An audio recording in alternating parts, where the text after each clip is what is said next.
Konge kubasuhuza mu izina rya HTV channel nk'abakunzi b'ikiganiro uruhare rw'umuhanzi mu ivugabutumwa twishimanye kubana namwe. Abasore rero mureba kuba bazi no batabazi ni Shalom Singers, tugiye kumva bari bo, tugiye mbere na mbere ko baririmba, turasaba banze bavuge n'amazina yabo ndetse bavuge n'ijwi baba baririmba. Tuzi ko harimo abahanga benshi, nagira ngo muhanze mwibwira abadukurikiye, bityo tubasabe yuko mbere ko dukomeza ibindi muririmba indirimbo imwe kugira ngo abantu bamenye abo tugiye kuvugana nabo n'abari bashobora kuba bazi indirimbo ako batazi banyirazo. Nagira ngo duhere uyu munsi hano mwibwira abazina ndetse tujyane n'ibindi.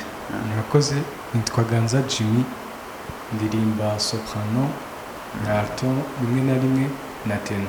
Okay. Nitwa Sam Gisa Bagusenga, ndirimba alto ndetse na soprano. Nitwa Ismael Mugaragu, ndirimba alto, basse na soprano.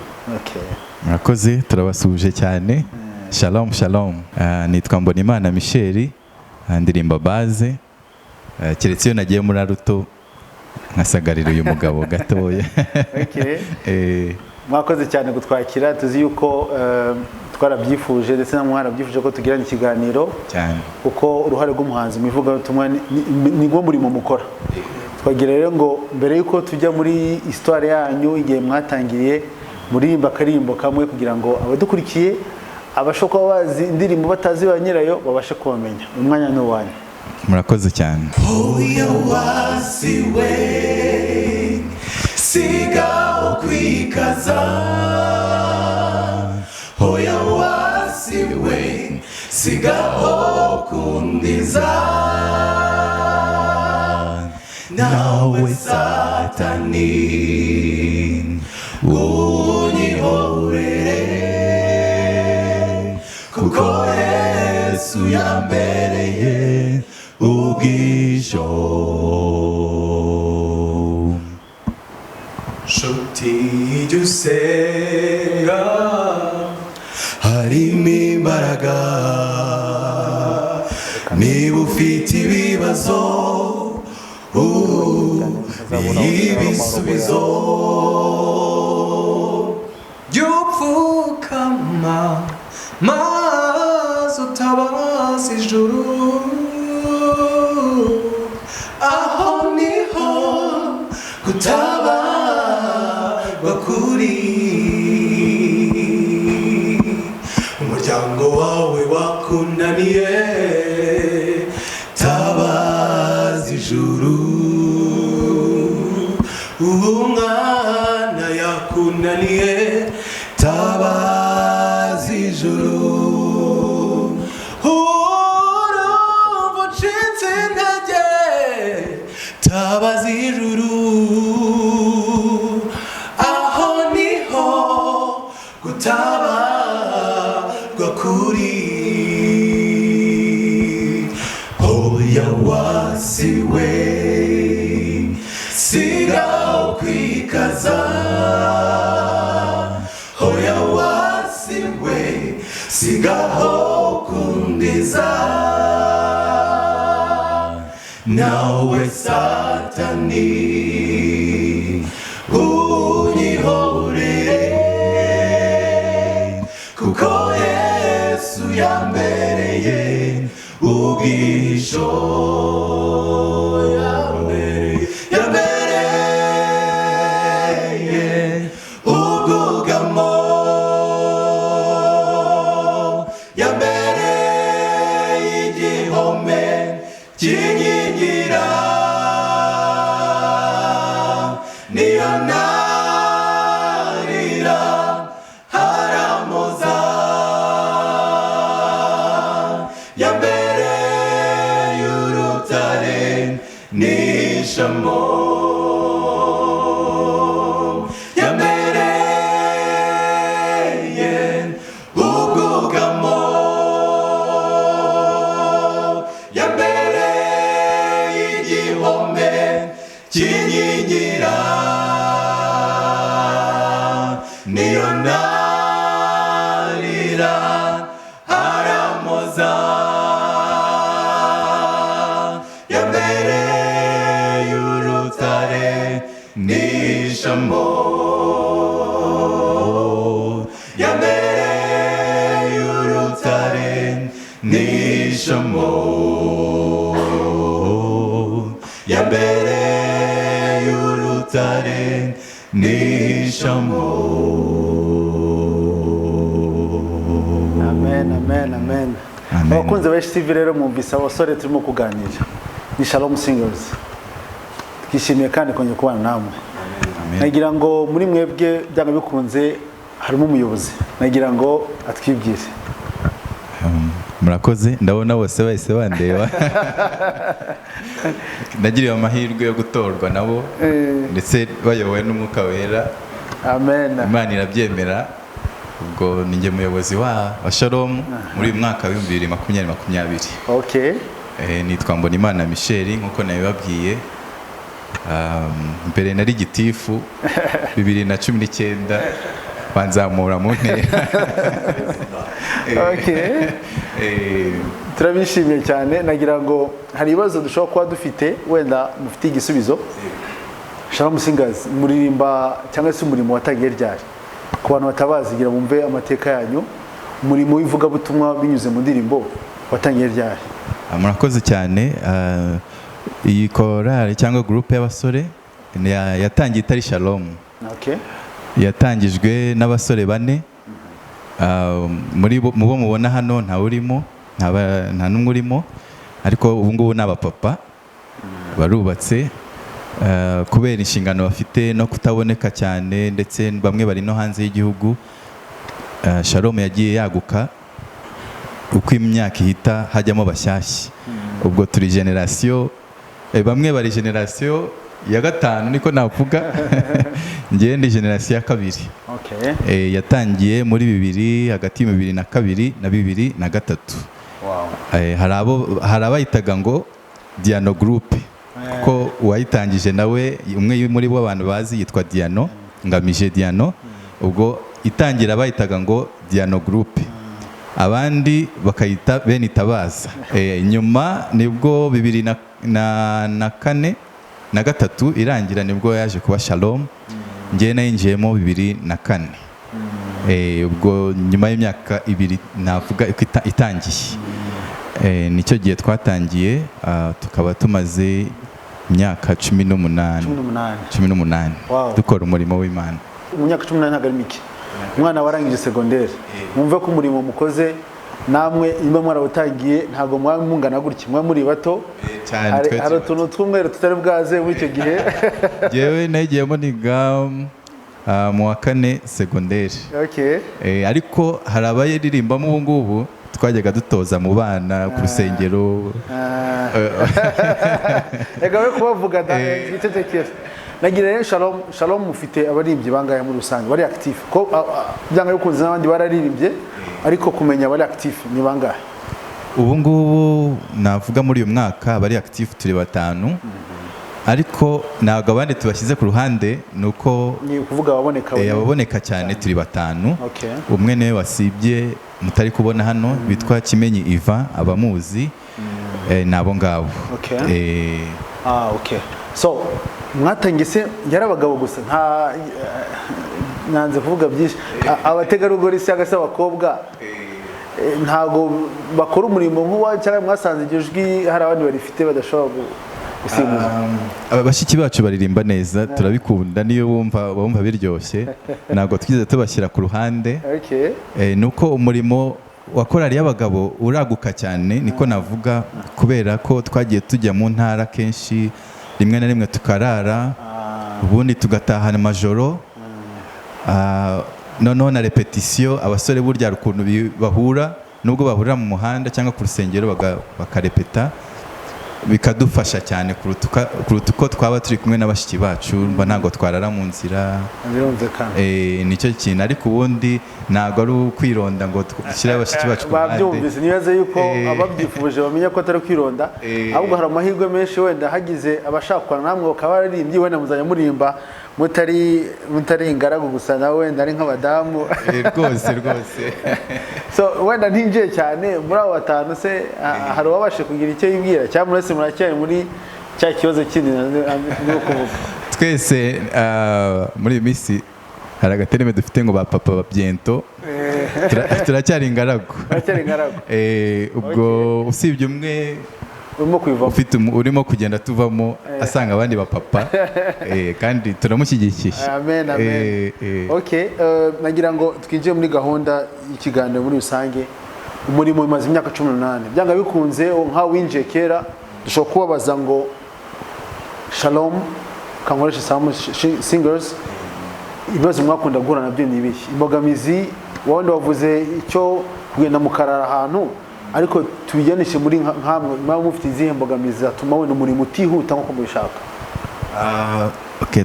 Yatangiye ari abanyeshuri, nanjye nayigiyemo ndi umunyeshuri wa secondaire, kandi ibibazo by'abanyeshuri murabizi, hari aho rimwe na rimwe twemeraga tukagenda n'amaguru.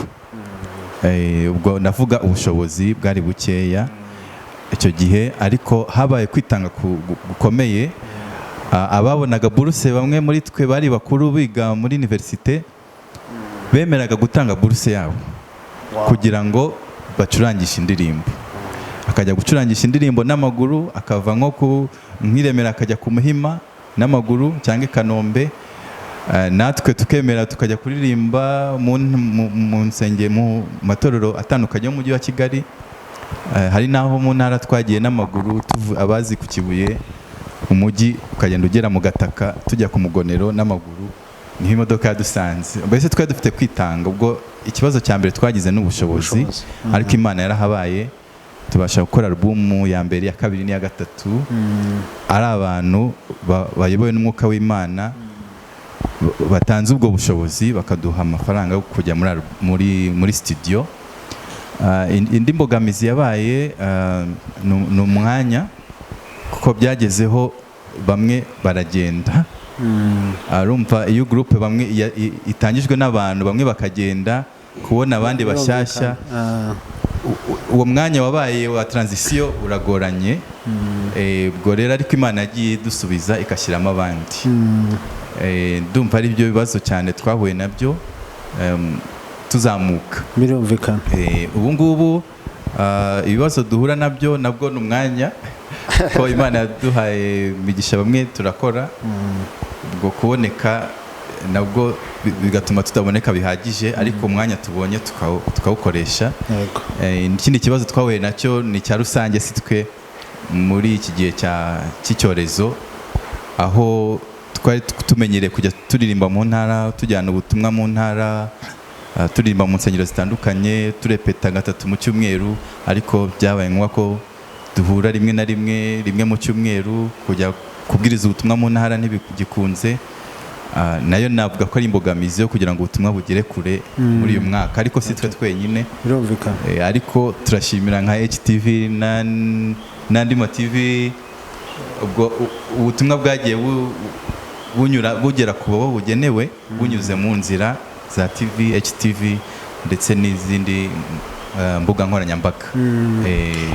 Ndumva koko urugendo mwanyuzemo, cyitwa ubushobozi ni ikintu cya mbere giherekeza ibintu byose. Ubu wenda tugende kuri ayo mateka mutubwiye, mwambwira mwarashe gusohora ibihangano bingana iki muri umurimo wanyu? Yego, kugeza ubu ngubu dufite album 4, volume 4. Ubu turi muri uyu mwaka 2020 twarasenze, Imana iduha imigisha. Ubu tugiye gusohora, umwaka urangiye tugiye kugira indi album ya volume ya 5. Wow. Ubwo bigenze neza 2021 abatwumva muzabasha kumva ubutumwa buri muri izo album volume ya 5. Ndumva wa mugani na amateka meza cyane. Tugendeye kuri information, nagira ngo album wabasha gisa wana baze izi album zigera kuri enye, byanga bikunze hari ma titles mwagiye muzita. Nagiye numve wenda biramfasha kumva amashimwe mwa mufite icyo gihe. Wibuka amazina ya album uko yitwaga? Yes, album ya 4 yitwaga Mugaburira Abantu. Twayilauncinze 2019 mu kwezi kwa mbere, ndetse yayibandirije yitwaga Ukuboko. Ukuboko. Volume yayo ya 3 volume ya kabiri wamfasha uwagushima iya mbere reka kwiheba ya Wow. ngizo nayo mazina uvuze ngo iya kane yitwaga mugaburira abantu mwayisige izina bigenze gute wenda Jimmy wari icyo gihe uri muri chorale already yarataraza okay ariko main purpose yo kwita mugaburira abantu cyari igikorwa twari twarateguye cyo gufasha abantu runaka kuko iyi si turimo bamwe bari hasi abandi bari hejuru mu mikoro yacu twashishikarizaga abantu kubwira abantu yuko bashobora kuzana ibyo bike bafite nk'uko Yesu yatuye amafi ndetse n'imigati akabasha guhaza 5,000 icyaho ufite nanjye icyanjye mfite dushobora kubisangiza abandi. Okay, so kambaze Ismael winje muri Shalom ryari umwaka ubundi je ninjiye muri Shalom mu kwa gatatu ntangira ndepeta si umwaka 2020 oya 2019 okay hanyuma biri official natangiye kupresenta ku ruhimbi mu kwa 9 2019 okay natangiranye n'abavandimwe abase kugira ngo wazemo cyagusunitse cyari iki niki cyatumye wa motivated kujoininga abana wene ntujye mu bandi basore bahandi murakoze ngira ngo nkuko mubizi abantu babashije kujya mu secondaire niho nabonye impano ko mfite impano ndavuga rero ngomba gukora ku buryo nyibyaza umusaruro ariko murabizi hari uko umuntu arangiza secondaire agahinduka akabura umwanya ariko naje kwitekerezaho ndavuga nti mana numfasha nisoza kaminuza ngomba gushaka abavandimwe twegerana by'umwihariko kubw'impamvu Dr yavuze zifavoriza groupe cyangwa korali z'abagabo nanjye nibyo nagenderagaho abantu batuma bakonekte n'ijuru cyane kandi nkabona umwanya uhagije tubonana iby'igihe cyinshi nibwo nagiye mpitamo Shalom hanyuma ntangira mu kwa kabiri nyine nkuko nabivuze duhura mu marepetition tukajya mu masengesho tugasurana Shalom family nkabona ko ari ibintu byiza bityo ntangira mu kwa 9 nyine bisanzwe. Wow, ndumva ari byiza cyane. Ese Jimmy tumenye yuko winjiye nyuma ho gato winjiye mu ryari ndebye twinjiye rimwe ngiye na Ismael. Okay, namutanze mu marepetition ariko ndakeka umunsi twa presence twari turi muri kumwe. Amase usibye wenda ibitaramo byo kuririmba hari ibindi bikorwa mubasha gukora bindi numvise iyo ndirimbo vuga ngo mugaburira abantu sibyo niko yitwa hari ibikorwa bindi nk'impano cyangwa se kubaka ikindi kintu mwamukora cyaba giherekeza umurimo wanyu mwarakoze muri histoire wanda wadufasha birahari ibikorwa hari gahunda nziza twagiraga mbere y'iki gihe cya corona yo kugemurira abantu CHK hari gufasha imiryango runaka dufite umuryango mugari witwa Shalom family hari umuryango umwe twegereye atari umwe ndetse itandukanye tugenda dufashisha uko dushoboye hirya yo kuririmba twibanda cyane no gufasha abandi batuzengurutse tugakora ibwiriza ubutumwa ryo kuririmba ariko tukanabishyira no mu buzima busanzwe dufasha abantu. Okay, ndumva n'umurimo mwiza umuhera mu kuririmba mukabwiriza. So mbere yuko wenda nabavuga ngo ibyo muteganya gukora ubu ngubu nagira ngo mbasabe kuba dukurikiye bamaze kumva amateka yanyu ibikorwa byanyu muri turebe indirimbo muturirimbira bityo dukomeze kunezerwa namwe.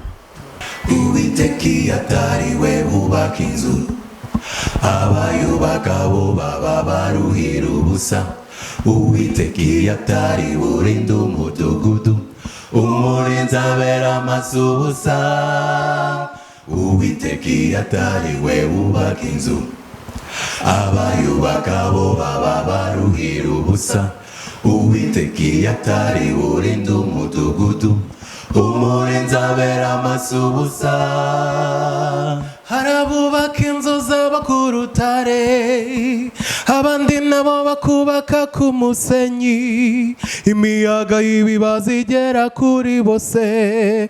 Uwubatse neza akagaragara, hari abubaka inzu zabo ku rutare, abandi nabo bakubaka ku musenyi, imitima yacu ni inzu z'Uwiteka.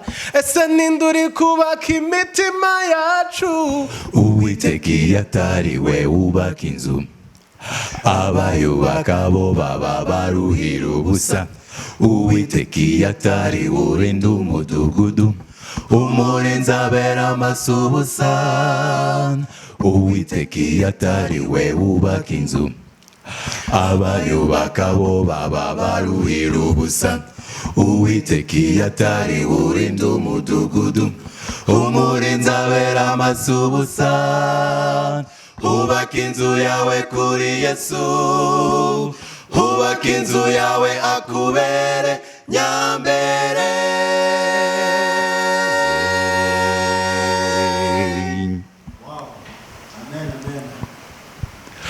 Uwiteka iyo atari we ubaka inzu, abayubaka bo baba baruhira ubusa. Uwiteka iyo atari we urinda umudugudu, umurinzi abera amaso ubusa. Uwiteka iyo atari we wubaka inzu, abayubaka bo baba baruhira ubusa. Uwiteka iyo atari we urinda umudugudu, umurinzi abera amaso ubusa. Ubaka inzu yawe kuri Yesu, ubaka inzu yawe akubere nyambere. Amen, amen. Amen. Nukuri turishimye. Amen, amen. Turishimye cyane. Amajwi ndimo kwibaza ahubwo icyo muduteganyirize mu gihe kiri imbere. Sam, hari agashya se mudufitiye imbere? Birumvikana mu gukora cyane mu myitozo nk'uko babikomojeho ko dufite album tuzasohora mu mpera z'uyu mwaka cyangwa umwaka utangira wa 2021. Dufite igitaramo turi gutegura kizaba kiri live kuri YouTube channel yacu. Okay. Abari kudukurikirana baraza kuyibona muri comments cyangwa munsi. Igihe hari icyo gitaramo twacyitiriye album yacu n'ubundi kizaba cyitwa Umuryango Umwe. Album nayo tuzasohora ya gatanu izaba yitwa Umuryango Umwe. Urebye niyo current event turi gutegura nka Shalom Singers. Wow. Ese President, mwamuzagikora mwenyine? Kubera ko kizabera kuri channel yacu, twateganyije ko twagikora twenyine. Okay. Noneho mu bindi bitaramo bizaba kuri channel yacu tukazatumira andi makorari. Ariko nyuma y'icyo gitaramo turimo guteganya igitaramo kizaba noneho dutumiye abantu, kizabera i Remera ku rusengero muri Eglise. Tuzamenyesha abantu, ariko cyo kizaba kirimo amakorari abantu bakunda kandi yiteguye kuririmba.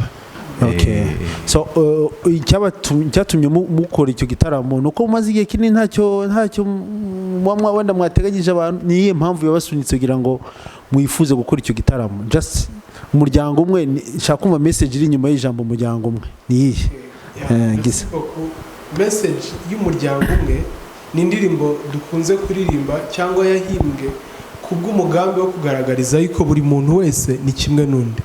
Ariko ibyo tubikesha umusaraba Yesu yagiyeho agaragaza yuko twese dupfiriye. Muri no minsi hari ubwo akenshi usanga bamwe, turabizi muri Amerika habayeho kwivumbagatanya, habaho ngo Black Lives Matter, aho bamwe bagiye bagaragaza nkaho abirabura bari hasi abandi bari hejuru. Ariko binyuze mu maraso ya Yesu twifuje kubwira abantu yuko turi umuryango umwe, waba uri ku rwego rwo hasi rwo hejuru, uwera uwirabura, aho turi hose twese turi mu muryango umwe, ari umuryango w'Imana. Okay. Wow. Ikindi mwarimu gikomojeho, twese tuzi byabaye muri 2020, twamaze igihe kinini tutaririmba. Noneho ariko Imana idufasha kubona indirimbo nshyashya. Twumva dufite agaseke kuzuye, dushaka gufungurira abandi, kuko twagiye tubona indirimbo nshyashya. Ubwo turagira ngo muri album y'Umuryango Umwe bazabashe kumva indirimbo Imana yaduhaye 20 ntabwo twicaye ubusa. Ubwo rero tuzagira ngo tubicishe amatsiko twiteguye kubasangiza izo ndirimbo. Ubwo twese turi umuryango umwe tugomba gusangira, yaba umudivantiste utari umudivantiste, umurokore, umwisilamu, turagira ngo ubwo butumwa buzabagereho. Amen. Turimo gana ku musozo, nagira ngo mbere yuko wenda naza kubasaba mukarimba iyo ndirimbo yitiriye album, nihe message wenda nka president murimo kubwira abantu usibye igitaramo, nihe muri rusange mwamufite mwamubwira abantu bakurikira cyangwa se bakunda? Abantu badukurikira nk'uko groupe yacu yitwa Shalom Singers, turabanyamahoro. Uwagiranye ikibazo n'undi dusabana imbabazi, amahoro akaturangwamo gusa. Noneho ayo mahoro rero dufite muri groupe yaturuka ku mwami wacu Yesu Kristo, niyo dushaka kubagezaho. Nibwo butumwa cyane cyane dufite. Tubana amahoro mu rugo, mu kazi, ku ishuri, ahantu hose tuba amahoro. Amen. Ariko ya mahoro avuye kuri Yesu. Amen. Nagira ngo wenda Sam, nagira nkubaze mbere yuko dusoza, HTV waruyizi? HTV ndayizi cyane. Wagira ngo wenda abadukurikiye babwire icyo uyiziho? HTV nyizi nka TV ikora, ifite website, ikagira na YouTube channel.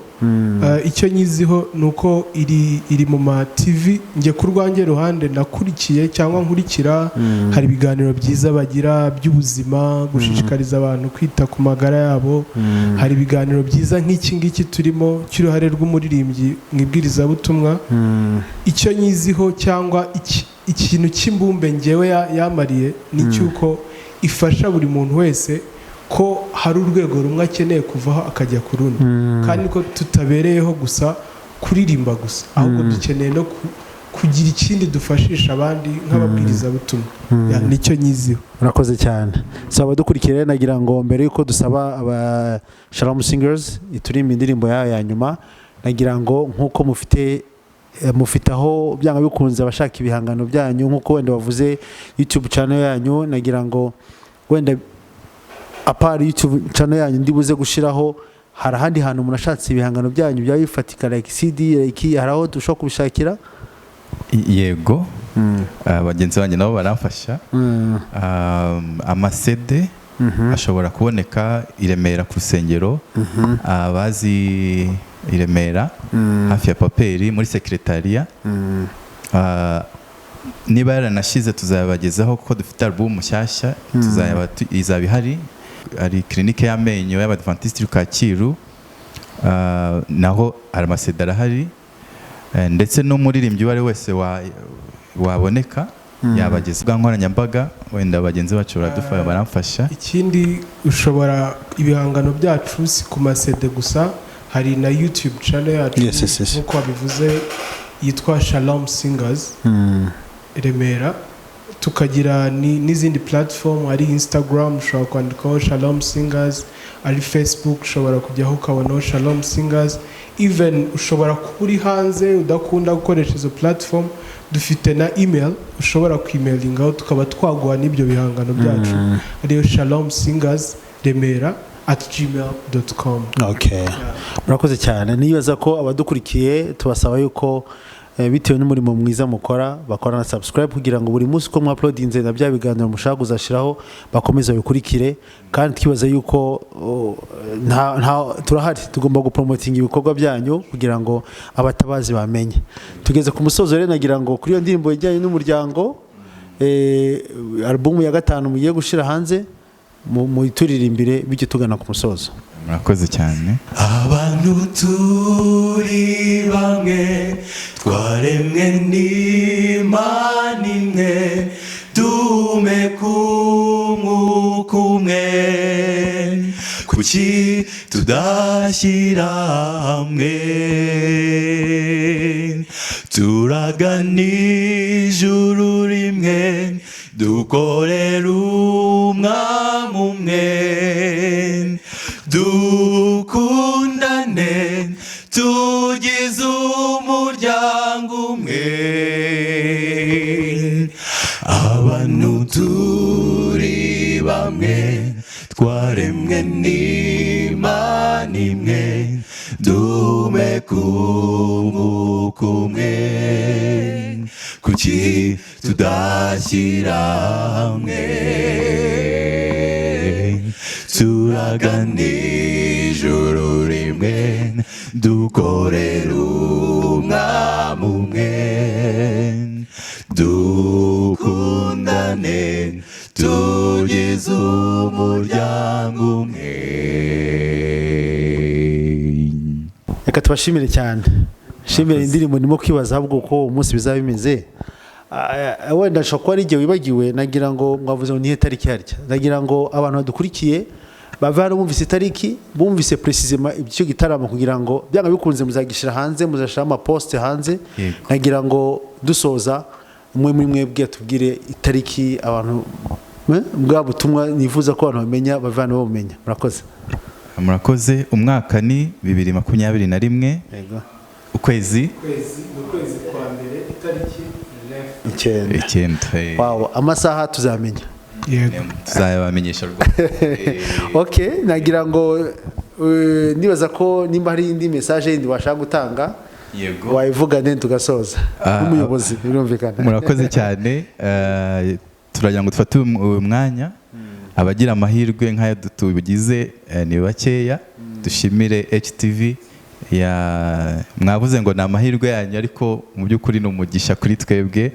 Ni amahirwe dusangiye kuba mwaje mukatwegera mukatubaza ubutumwa dufitiye abanyarwanda, abakristo muri rusange. Ni umugisha kuri twebwe, ni uburyo bwo gutambutsa ubutumwa Imana yaduhaye. Murakoze cyane, tubifurije imigisha myinshi, ari mwebwe, ari na mugenzi wacu uri kuri kamera, abantu batabonye ariko afite akazi kenshi. Imana igiye umuhira. Imana bamugisha. Rero tugeze ku musozo, reka rendezvous y'uwo munsi tariki 9 z'ukwezi kwa mbere mwaka 2021, ubwo nagira ngo turi kumwe nawe ubutaha. Murakoze cyane. Shalom shalom.